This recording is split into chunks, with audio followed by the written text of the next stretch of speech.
Un buste de Napoléon sculpté par Auguste Rodin que l'on croyait disparu a été retrouvé dans la mairie d'une petite ville du New Jersey.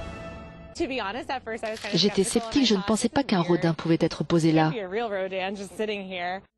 Pourtant c'est bien vrai, le buste a été réalisé par le sculpteur français en 1910 avant de vivre 85 ans d'anonymat entre les murs de cette salle.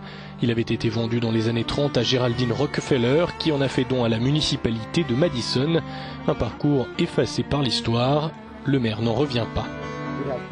Pendant certains conseils municipaux lors desquels on abordait des sujets sensibles, la salle était remplie et les gens se tenaient juste à côté du Rodin, aussi proche que vous et moi. D'après certains témoignages, le buste a vécu un temps caché sous un drap dans un coin de la pièce. Mallory Mortillaro, qui devait réaliser un inventaire de la collection, a décidé de faire venir un expert parisien. Il est rentré, il a vu l'œuvre et il a su immédiatement que c'était un vrai et que c'était la pièce qui avait été perdue dans les années 30. Bonaparte a depuis retrouvé sa grandeur dans la mairie où la sécurité a été renforcée pour protéger l'œuvre estimée à plusieurs millions d'euros.